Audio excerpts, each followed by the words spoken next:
back in the AFC South. Look at him. Ooh, Big Sue. Sue everybody. Big Sue. There is Ndamukong Suh. I just did a Jerky Boys reference, Mooch, in case you're wondering. There he is. Is he going to play today? I don't know what he's James talking about. Palmer with Sue's new head coach, Nick Sirianni. Nick, I'm curious what you saw in practice this week that shows you that your team's going to respond from your first loss this year. Yeah, we just went back to work and did the things that we did to start off 8-0, right? And so it was just, we got great leaders on this football team.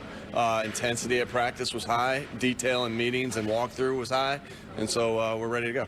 You had 2 former Pro Bowlers to your defensive line this week. How much will we see Linval Joseph and Ndamukong Suh today? Well, first off, hats off to them for learning the defense to be able to go in there and play. Mm-hmm. And so we have to play that by ear a little bit and see how they're feeling. And if they're feeling good, no limits. All right. If they're we'll see how it goes.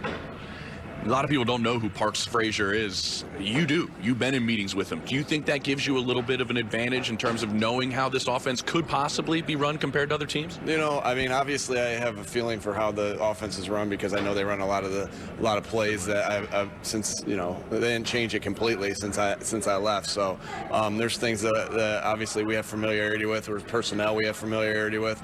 Parks is a really good football coach. It doesn't surprise me that he's the one that's calling the plays. Really good coach. Will be a good coach in this league for a long time. But me and him aren't friends today. We'll be friends after that. But today we're not. All right. Good luck today. Thanks. Appreciate it. So what James Palmer's referring to right there, guys, is Parks Frazier was part of the staff in Indianapolis for quite some time. Right. Frank Reich hired him because Doug Peterson had let him know about it. And Frazier worked his way up from small college to all the way to now he's a play caller. And Sirianni's from the Colts organization, so he knows him. And that's the whole setup. That's a very long wind-up for this pitch. We were in Germany last week. We know that Jeff Saturday won in his coaching debut in Las Vegas, and we get it. But we really haven't chewed on this subject because we were too busy at this very moment last week calling a game in Germany. Michael Irvin's at his home. But, Mooch, you're our coach. To start us off, what do you think of the Jeff Saturday hiring in Indianapolis with 0 coaching experience under his belt? Interesting. There's let me qualify what I'm going to say by 2 things. First of all, I really respect his playing career. 13 years with the Colts and another year. 14 years, he did a heck of a job. And I also enjoyed him on television. Did a good job with ESPN, okay? Also, with that said, ownership has the prerogative to hire whoever they want to hire, okay? This is, you can interview this, you can go through the Rooney Rule, you can do all kinds of things and search the world, but the ownership will pick whoever they want, all right? Now, I'm old and I'm old school. You know that. You're definitely old. So, I believe that one has to, or should, typically work their way up and deserve it and earn it as you work up the ladder. You start off at an entry-level position, and whatever you do, whether it's in business, in the corporate world, on a team, whatever that is, you start off at an entry level, you work your way up because you earned it and you do well and you prove yourself. And then maybe someday you get that office with a view, all right? Right now, there are 8 head coaches in the league, you know who they are, that have been former players. The Ron Riveras and the Todd Bowles and Vrabels and Petersons and Dan Campbell. They started off as assistant coaches, grinders. Some of them went in college, and they worked their way up. Frank Reich was another guy. He would be number 9. There are 151 former players as assistant coaches in the league. That's terrific, because I believe that playing the game gives you a great advantage and a real head start at learning this sport, this craft, how to prepare, all of that, right?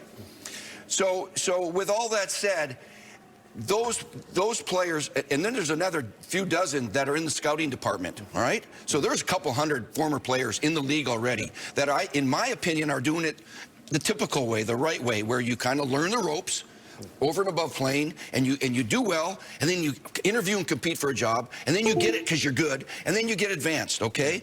Well, Jeff, God love him, was handed the keys to the car. Like, all right, here you go. Be my coach. And I understand he's been offered coaching jobs before, and he turned them down for whatever the reason is. Assistant. role. Assistant He was roles. offered- Yeah, he was it's a little and he different. was a Now it's more money. consultant. More He money. was a consultant with the Colts. Yeah. And we all know that he's got a relationship with the owner. So that's why I said the owner can hire whoever the heck you want to own or hire. Yeah. But anyway, so I just feel bad, not just for the former players, but those other coaches that have been grinding for 25 years trying to get a shot. Anyway, it's just a little bit of a leapfrog deal. Right, and I get it. I don't know what's right and wrong, and there are so many qualified people out there, even on that staff, that you could say more qualified to be the head coach.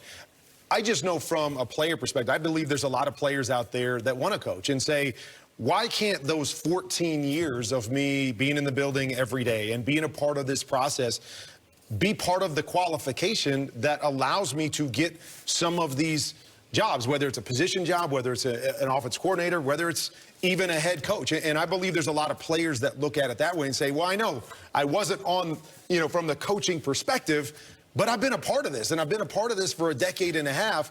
And where does that fall into the qualification part of it? Again, a lot of qualified people out there that deserve the opportunity. I think that's a question that a lot of players are asking because they want to get into this business. They want to get into coaching, but probably don't want to start in that position because they feel like they're more qualified than that.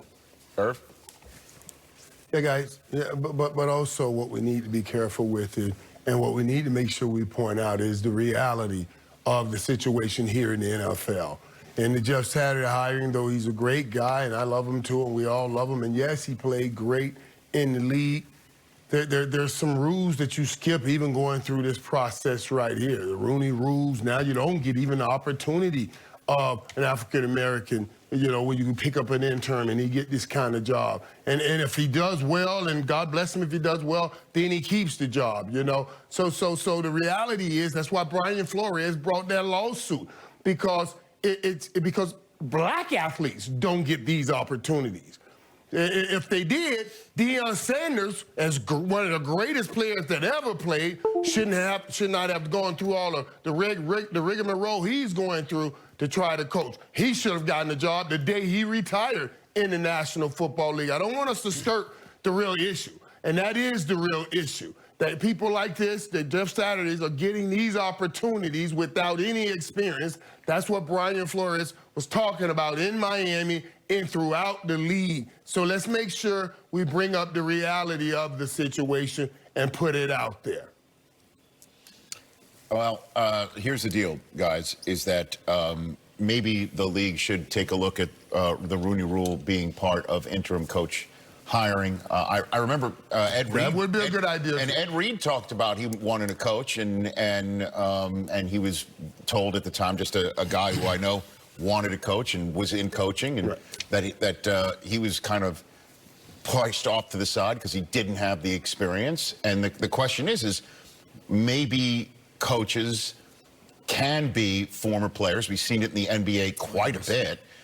Without any experience. And the one thing that Saturday definitely has done that clearly I don't think Frank Reich was able to do was, if this is the case, go to the owner and say, we got to start Matt Ryan.